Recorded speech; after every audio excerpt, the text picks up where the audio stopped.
Honywell, Pune Regional Factory.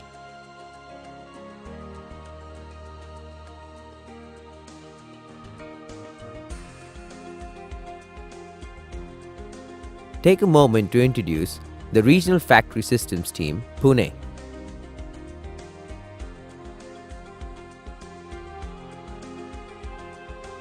Safety comes first. Honywell is committed to health, safety, and the environment, and to creating sustainable opportunity everywhere we operate. Personal protective equipment, PPE, must be worn before entering the factory shop floor to minimize exposure to hazards that cause injuries. Includes a safety helmet, safety shoes, safety glasses, and protective polyurethane gloves. Today I'm going to assemble the standard Series C cabinet. This is for demonstration and training purposes only. For more details, refer to the standard operating sheets (SOS) available in Global Customer Solution Center (CSC) team room. This is the facility where the standard Series C cabinet assembly will take place. Prepare the build book document attaching a printout of the Total Plan Configurator (TPC) build book information consisting of the cabinet layout, IOTA, IOM, board layout, cable report, and bill of material, and also the Series C cabinet assembly sign-off checklist F09050. Always refer to this Total Plan Configurator TPC build book document to verify correct cabinet configuration and assembly.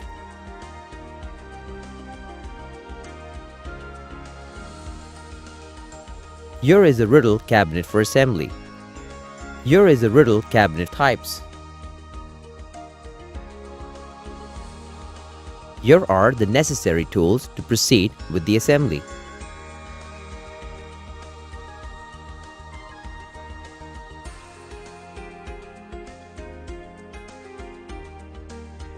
Attach the ground clip to the cabinet eye bolt. Take the cabinet keys. Cabinet inspection.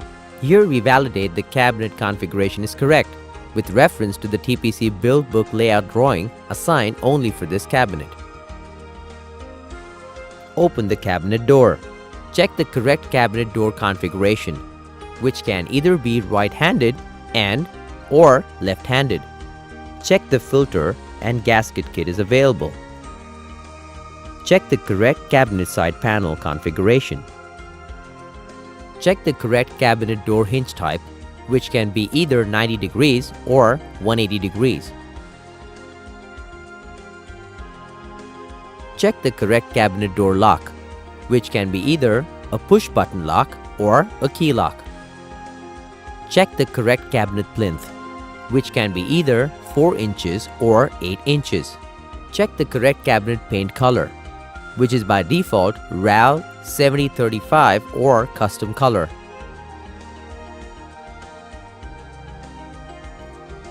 Cabinet preparation. Here we secure the cabinet to the wooden pallet. Install the air filter. Remove the riddle label. Install the Honywell logo.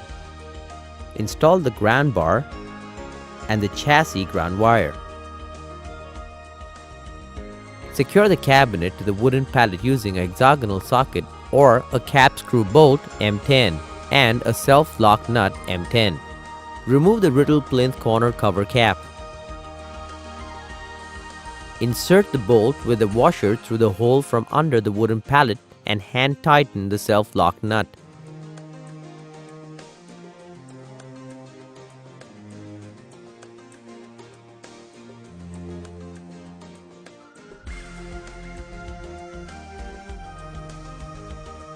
Secure the bolt using an Allen key or open-end spanner and a ratchet.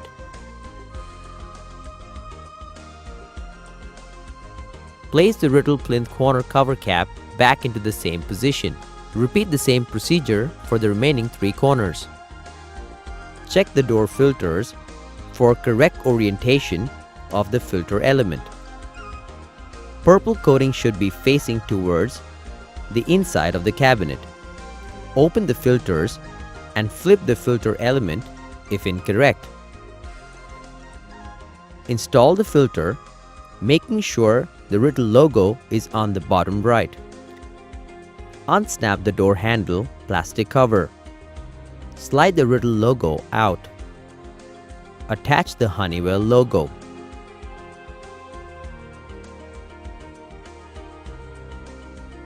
Place the plastic cover back. Identify the cabinet front side and position the drawing pages using magnetic strips.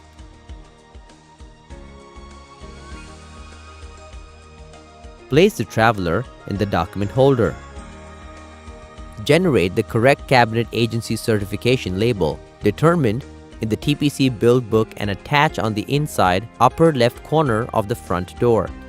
Assemble the ground lugs to the ground bar and plastic mounting brackets. Unclip the plastic mounting brackets. Remove the bar assemblies. Install the plastic mounting brackets on the bottom right and left hand edge just inside the cabinet frame.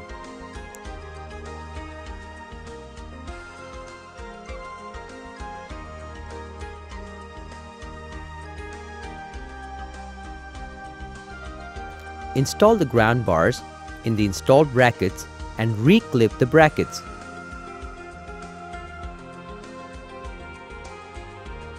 Keep the largest ground lug toward the outside edge of the ground bar.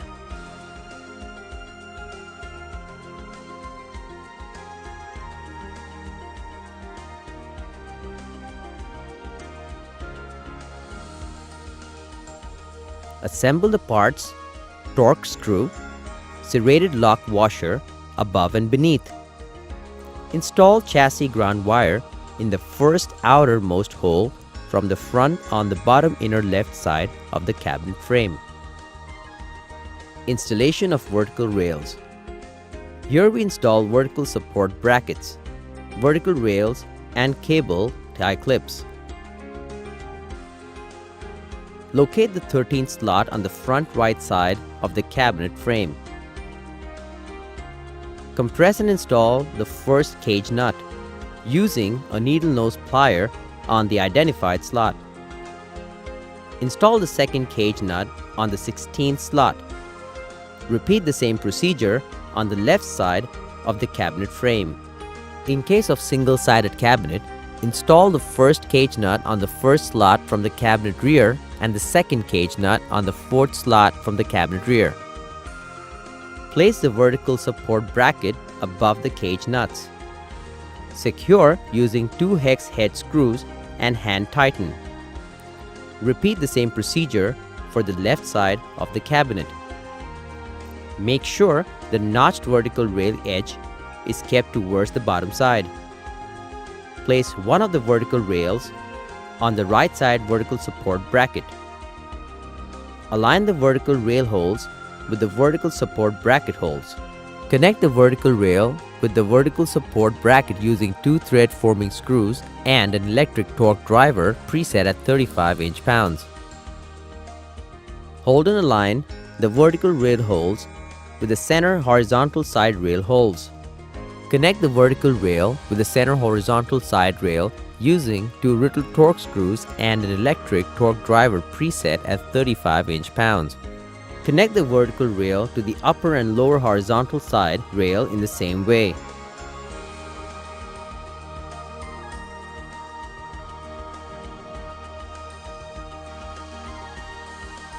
Tighten all previously installed screws using the electric torque driver preset at 35 inch-pounds.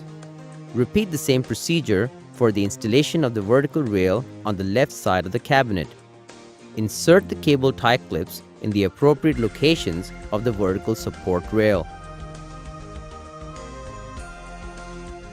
Installation of horizontal rail and 24-volt bus bar. Here we install horizontal rail and 24-volt bus bar onto it. Cut the cable tie to uncoil the ground and 24-volt DC power cables.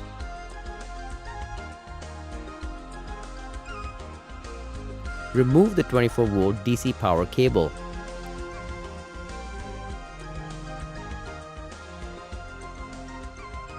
Ensure the lock washers are available in the negative and positive terminal. If not, insert the new ones. Reassemble the cable at 180 degrees from the original position.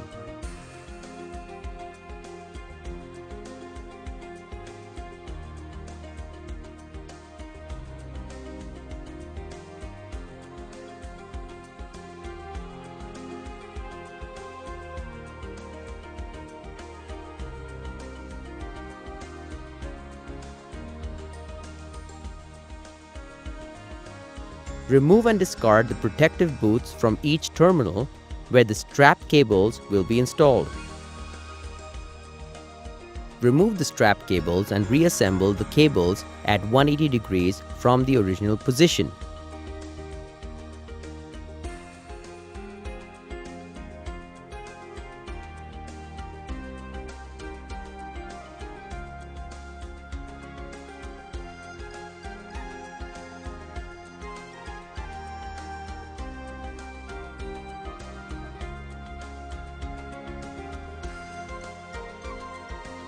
Insert a serrated washer on each of the exposed positive and negative terminals. Place the red strap cables on the positive terminals at an angle. Place the black strap cables on the negative terminals at an angle. Hold the strap cables in position using hex nut. Secure the strap cables using the electric torque driver preset at 20 inch-pounds.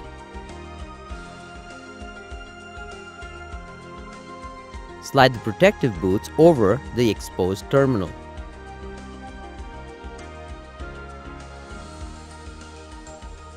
Always ensure to keep the top imprinted on the horizontal mounting rail towards the left side. Place the horizontal mounting rail over the 3 brackets on the laminated bus bar. Connect the horizontal mounting rail with the laminated bus bar brackets using M5 panhead screws and star washers. Secure the screws using the electric screwdriver preset at 20 inch-pounds.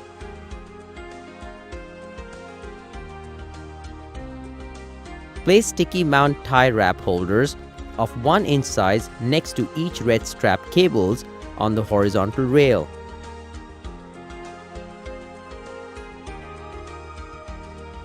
Feed a tie wrap through each tie wrap holder.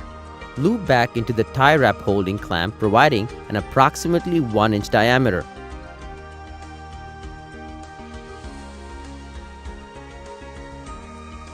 Cut the excess tie wrap length and discard.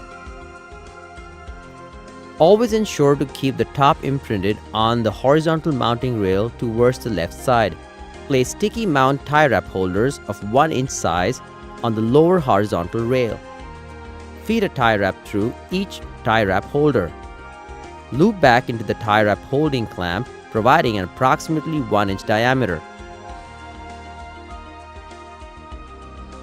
Cut the excess tie wrap length and discard.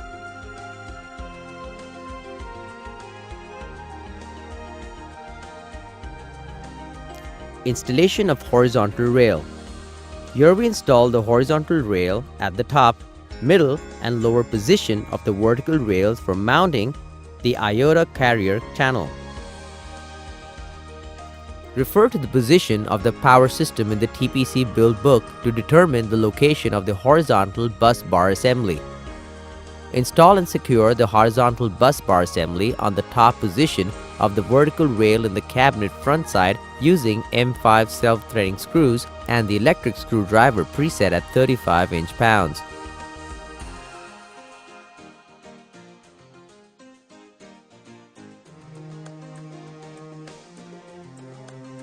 Always ensure to keep the top imprinted on the horizontal mounting rail towards the left side. Install and secure remaining horizontal rails on the middle and the lower position of the vertical rail using M5 self-threading screws and the electric driver preset at 35 inch-pounds.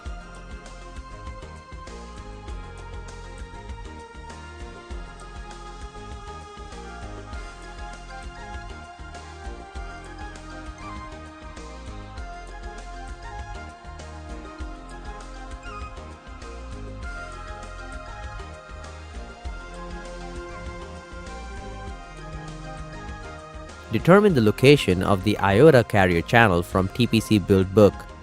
Just start to drive M5 self-threading screws only in the locations identified for the IOTA carrier channels. Do not tighten the screws completely.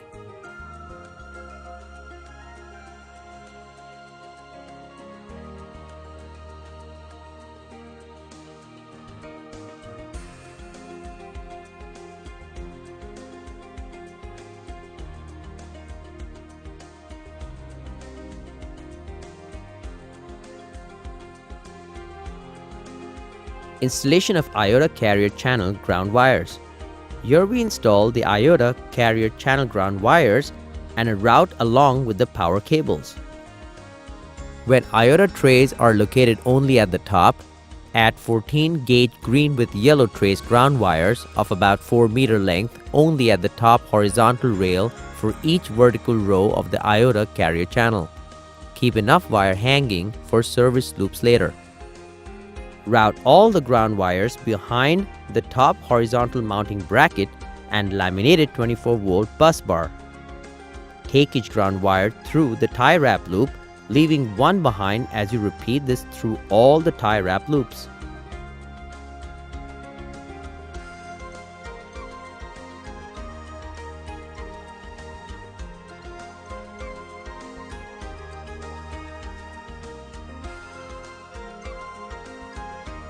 Secure the ground wires with the top 3 cable tie clips on the vertical rail using tie wraps and a tie wrap gun.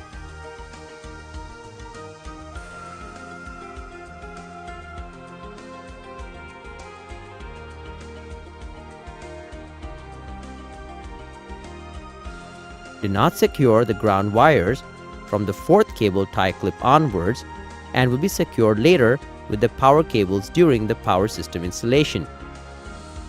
When IOTA trays are located both at the top and bottom, add 14 gauge green with yellow trace ground wires of sufficient length only at the lower horizontal rail for each vertical row of the IOTA carrier channel.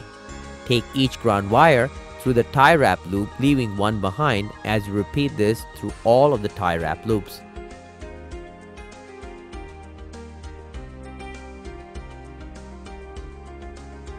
Installation of power system, power chassis, and power supply unit.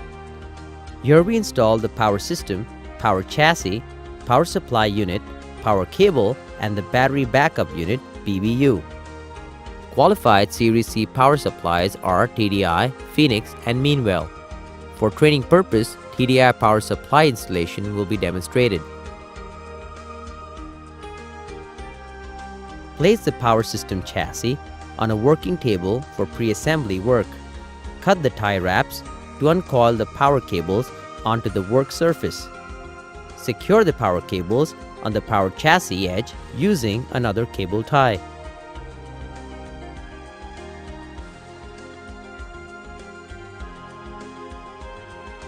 Loop the power cables and secure using another cable tie. Cut the extra cable tie length using a tie wrap gun.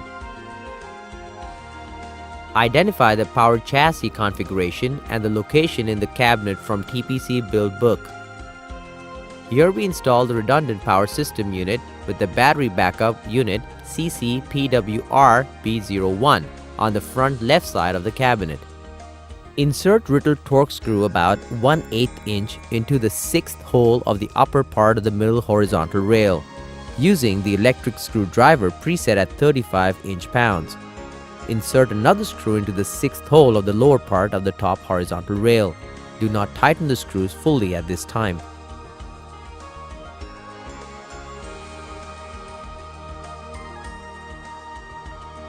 Move the 24-volt power cable out of the way and place on the top of the cabinet left side rail. Also move the red and black 24-volt power strap cables over the laminated bus bar.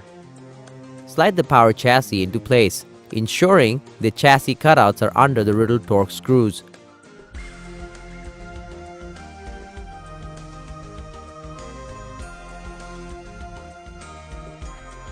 Secure using the electric screwdriver preset at 35 inch-pounds and torque bit T25. Remove the black protective boot from the first and second output plugs of the power chassis and discard. Connect the rear power cable into the second output plug. Connect the front power cable into the first output plug. Loop the AC power cables between the middle and lower horizontal rails. Run the two AC power cables down the center of the vertical rail. Merge the power cables with the ground wires and secure onto the fourth cable tie clip on the vertical rail using tie wrap. Continue to secure power cables and ground wires till down the vertical rail using the tie wraps. Cut the excess tie length using a tie wrap gun.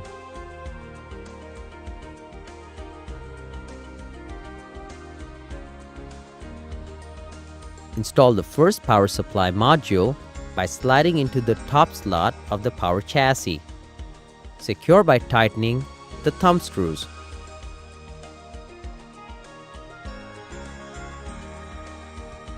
Install the second power supply module by sliding into the second slot of the power chassis under the first power supply module. Secure by tightening the thumb screws. Install the battery backup unit by sliding battery rack under the power chassis. Mate the two guide pins of the battery rack with the horizontal mounting rail.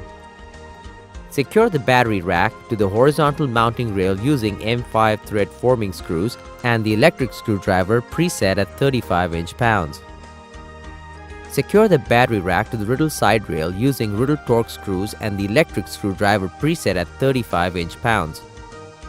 Connect the thermosensor cable on the top of the battery rack to the socket found on the bottom of the power chassis.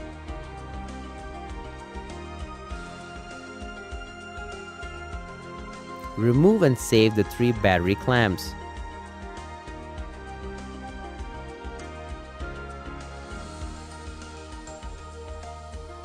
Place three batteries in the battery rack with the terminals face out.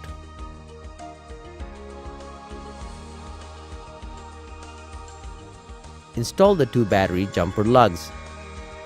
Hold the jumper lugs to the battery terminals using hex screw, flat washer, lock washer, and nut. Hand tighten the screws at this time.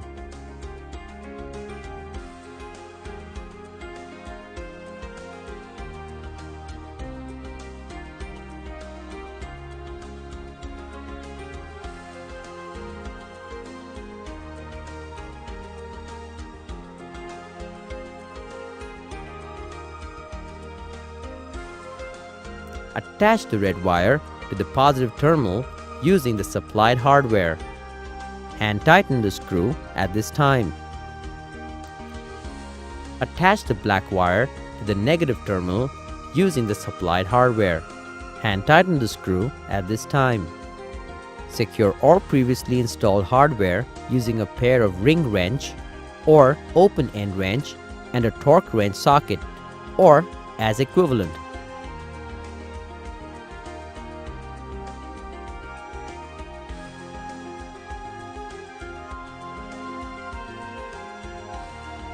Push the black boots down over the top of all battery terminals.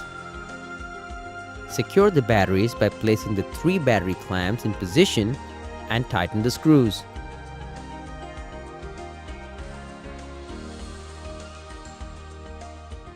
Install the battery charger module on the power chassis.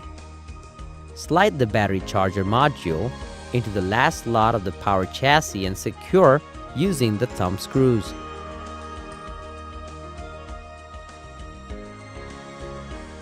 Connect the battery backup unit and the battery charger module terminal connectors. Install the battery cover using pan head screws and a screwdriver. Note: uninstall the main battery kit with cables from the cabinet and ship loose along with the power supply alarm cable. Installation of fan assembly, light, and thermostat switch.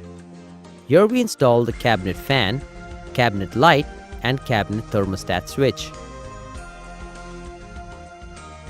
Place the fan adapter plate on the top, outside of the cabinet with the foam sealing strip facing down and a large portion of the cutout oriented to the left-hand side of the cabinet. Install one Phillips screw with one serrated lock washer in the right mounting hole. Repeat the same procedure for the rear side if the cabinet is dual-sided. Place the fan assembly through the fan adapter plate, making sure that the AC input terminal is facing the cabinet door side and the orange terminal block is facing towards the inside. Attach the fan assembly to the adapter plate using two Phillips screws and two serrated lock washers. Repeat the same for the rear side if the cabinet is dual-sided. Install the fan power cable by plugging it into the AC input terminal. Insert a cable tie in the hole of the top frame and secure the cable, keeping 6-inch service loop. Insert the additional cable ties down the left frame rail and to the bottom of the cabinet.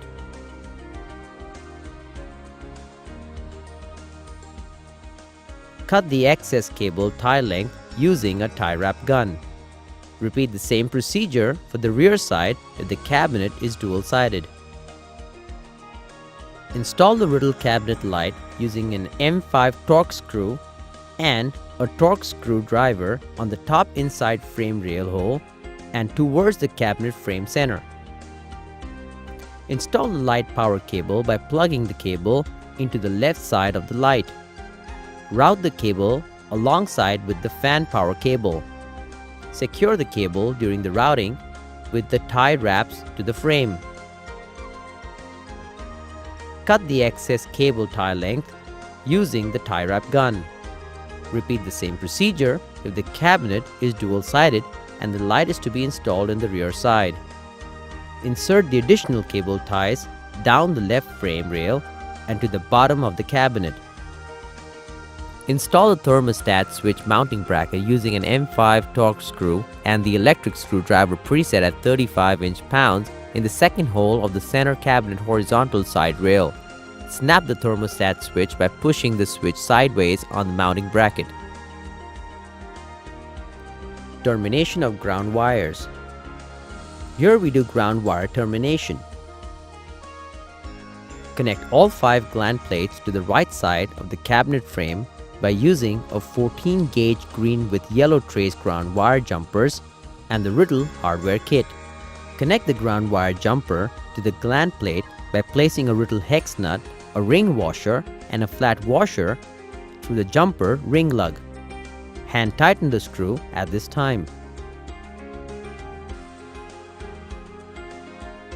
Connect the ground wire jumper on the cabinet frame by placing a Riddle hex screw and a serrated washer on the bottom side of the jumper ring lug.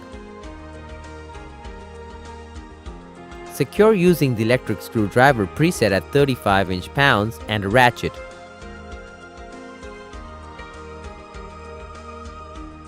Repeat the same procedure for the remaining ground wires jumper connection.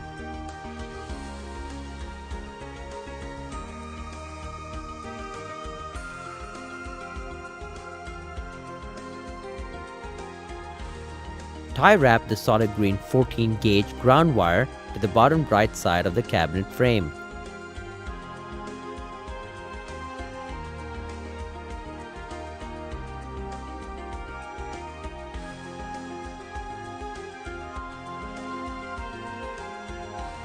Cut the excess cable tie length using a tie wrap gun.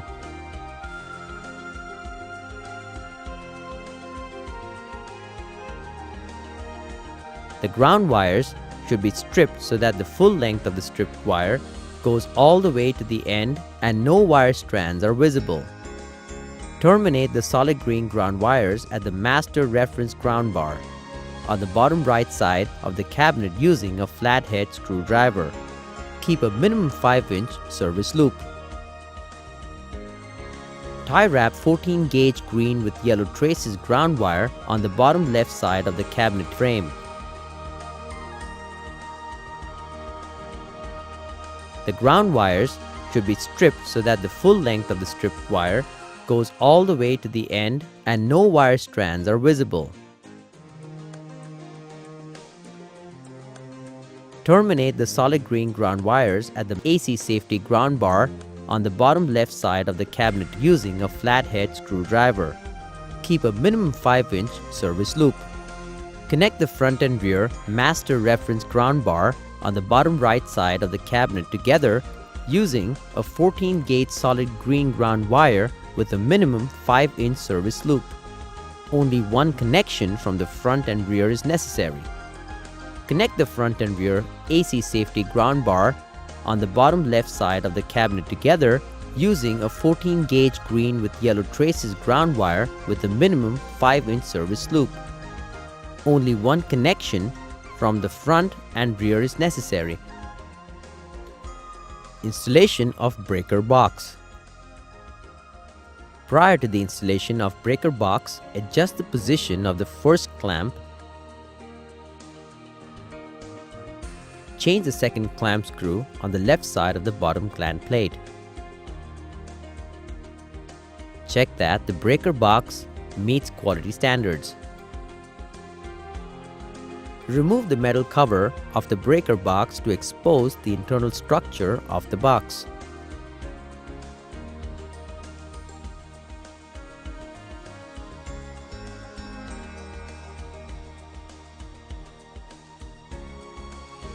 Pass the fan cables and the power cables through the entry holes of the bottom plate. Position the breaker box on the left bottom side of the cabinet, pushing it firmly to the lower horizontal rail. Fix the bottom plate of the box to the frame holes using the torque screws and a torque driver. Fix the rear plate of the breaker box to the lower horizontal rail using a thread forming screw and a torque driver. Fix the left plate of the breaker box to the lower horizontal riddle rail using a riddle torque screw and a torque driver. Connect the breaker box ground wire to the cabinet frame using an M5 thread forming screw and a torque driver.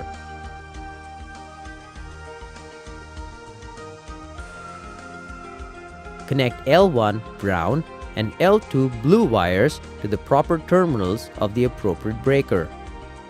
Connect the ground wires to the ground terminal located between the two rows of breakers. Tighten the terminal screws using a small slotted screwdriver. Close the breaker box with the metal cover. Stick the plastic labels provided with the breaker box.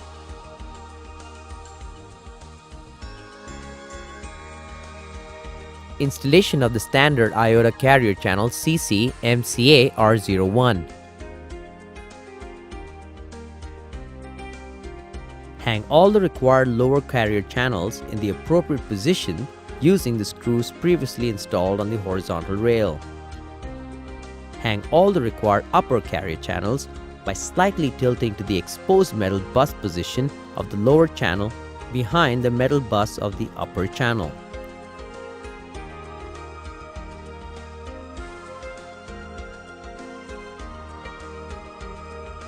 When the channels are joined together, connect the upper and the lower iota power bus bars using Phillips head screws and serrated lock washers.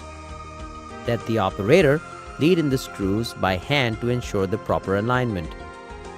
Secure the channel's head screws using an electric screwdriver preset at 20-inch pounds. Make sure that the two iota power bus bars are connected and tightened properly before any iota boards are installed. Get the iota power bus connection checked using a torque meter and signed by a test technician or team leader.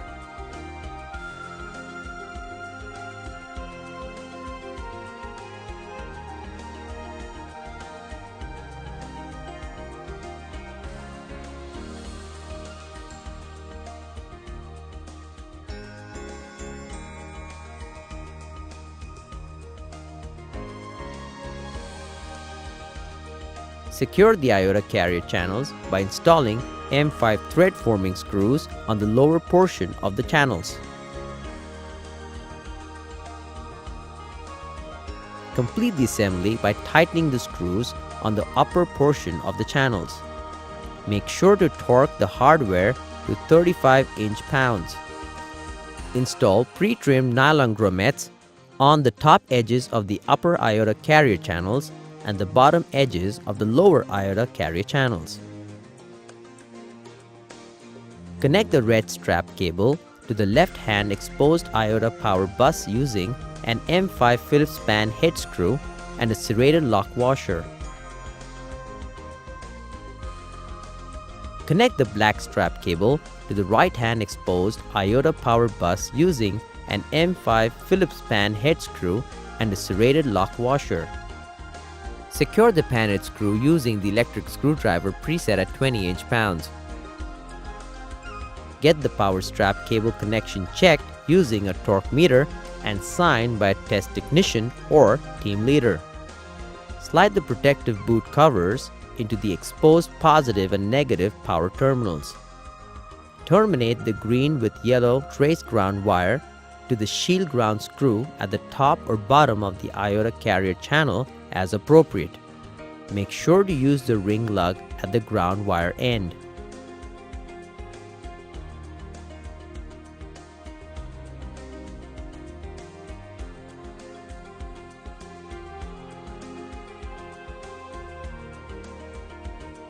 Join the upper and lower iota tray shield ground bars by using 14 gauge green with yellow traces ground wire jumper of 3 1/4 inch length. Make sure to use ring lug at the ground wire end. Installation of iota. Here we install control firewall iota, C300 controller, iota and Series C IOS iota. Insert the plastic boss screw into the identified location of the control firewall iota and C300 controller iota on the carrier tray. Secure the bottom piece by inserting the plastic boss cap and hand tighten the screw. Make sure that the lettering on the boss cap should face you when screwing it into position. Repeat the same process to install as many plastic bosses as required to accommodate all of the controllers and the firewalls identified to be installed. Remove iota boards from clamshell and inspect if there is any damage. Place the iota boards on the iota carrier as per the TPC layout drawing.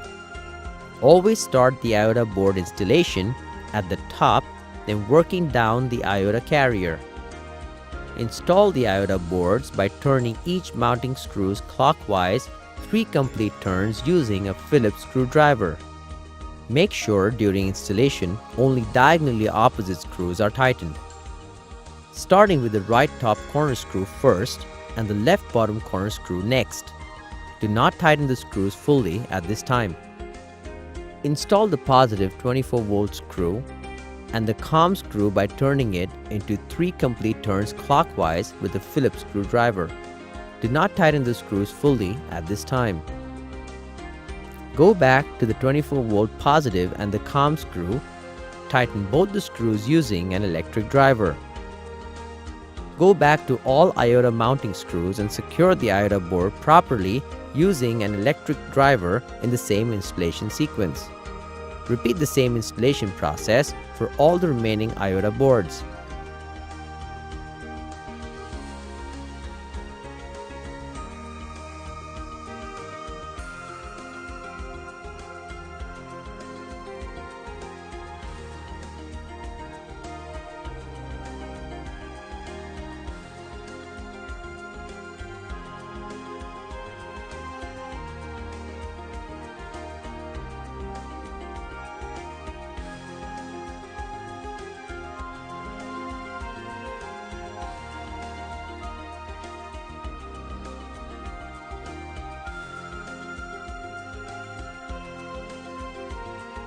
Mount the RAM charger assembly on the iota channel at the location designated by the TPC. Secure the module to the iota channel by turning 4 mounting screws clockwise 3 complete turns using a Phillips screwdriver. Next, install the positive 24-volt screw and the COM screw on the power bus. Follow the similar iota installation procedure and sequence as described previously. Now go back to the 24-volt positive COM screw and all mounting screws and tighten all the screws in the same installation sequence using an electric screwdriver. Torque iota module hardware at 3 inch-pounds. Torque iota module power bus hardware at 20 inch-pounds. Install the battery inside the battery housing.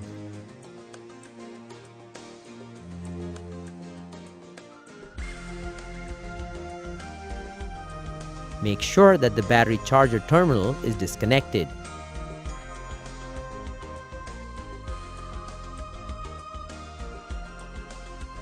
Installation of IO-Link cable. IO-Link cable is color-coded gray and violet to identify IO bus 1 and 2. Each IO-Link cable pair consists of one cable A, yellow boot, and another cable B, green boot. The IO-Link cable are further classified into header cables, drop cables of different pitches, expander cables, and extension cables. This table shows the IO-Link cable types.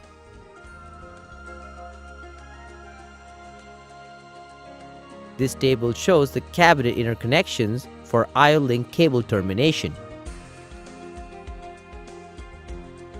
Identify the correct header cable to be installed in the cabinet interconnection instructions.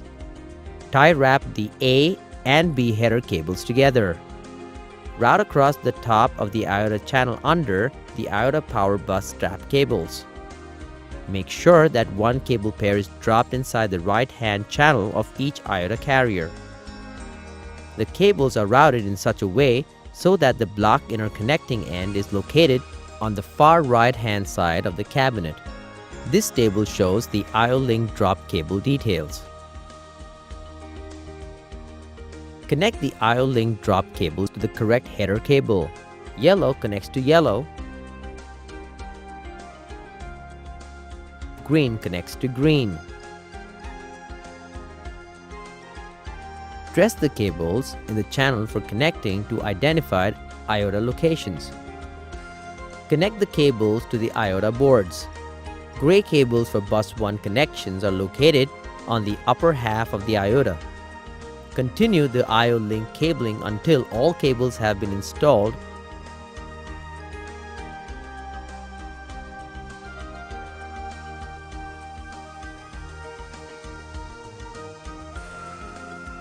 Finally, dress the cables neatly in each channel to the cable support finger using tie wrap.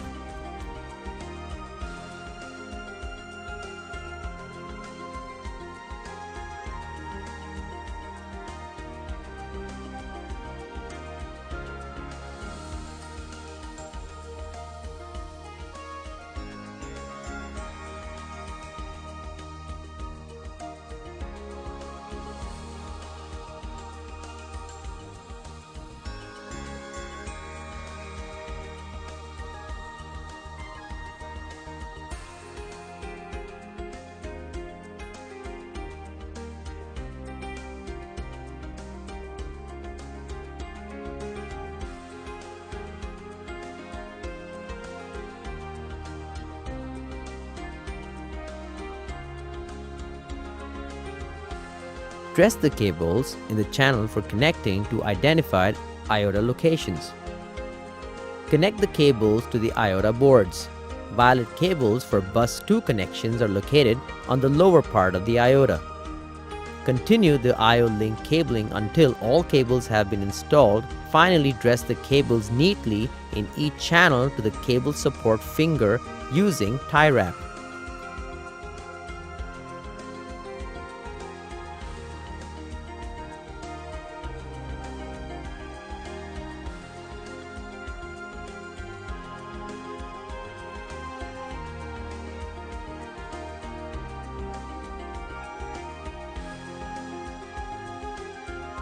RAM charger cable connection. Connect the RAM charger cable from the RAM charger module to J5 of the appropriate controller iota. After installation of the RAM charger and cables, dress the cables neatly in the iota carrier using cable tie.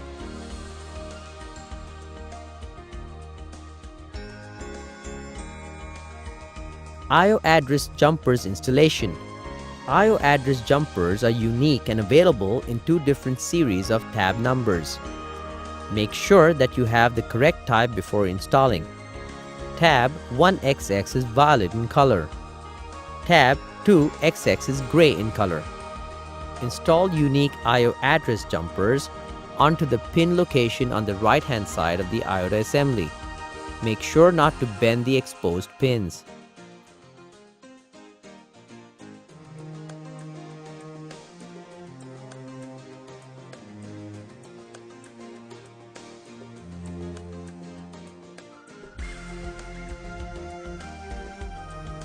If the bag that contained the jumpers has address jumpers remaining, attach the bag to a cable support finger using a tie wrap inside of the left-hand side IOTA carrier tray. Blank filler plates installation. Install blank filler plates on the blank places of the IOTA carrier channel. Installation of FTE cable. The FTE cable pairs are Cat5 STP4 pair white color cables with different boot color coding. Yellow boot cable is cable A, green boot cable is cable B. The FTE cables are further classified based on the lengths. This table shows the FTE cable types. First, insert the FTE cable pair on the control firewall jack. Provide a service loop of about 6 inches into the channel. Secure temporarily each cable to the tray. Route the cable to its controller IOTA termination point, making a 6-inch service loop inside the channel. During the final termination point, provide a 6-inch service loop from the channel to the controller IOTA. After connecting all the FTE cable pairs, tie up all the installed FTE cables with tie wrap and put inside the carrier channels.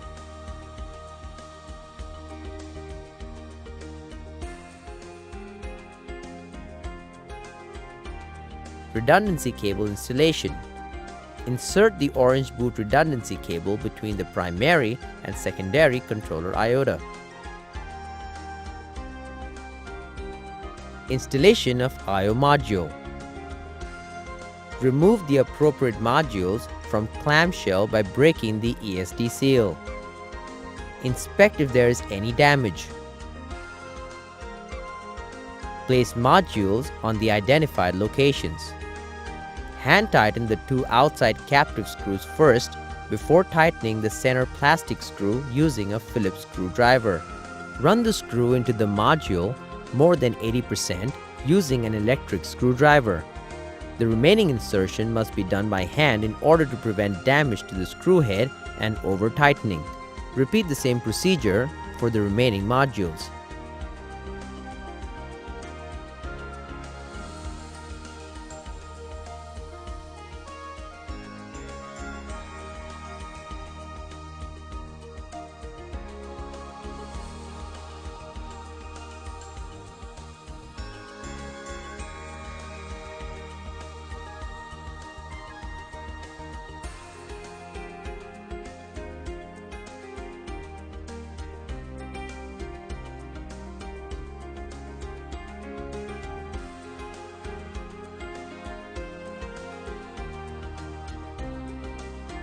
Take a few moments to go through the Series C cabinet assembly process map.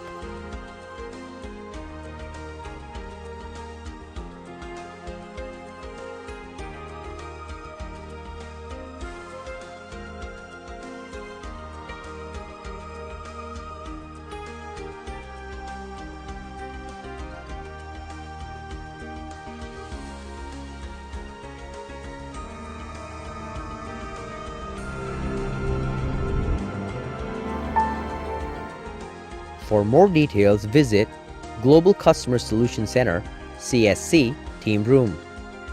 teams.honeywell.com/sites/integration/default.aspx. Thank you for viewing this assembly process.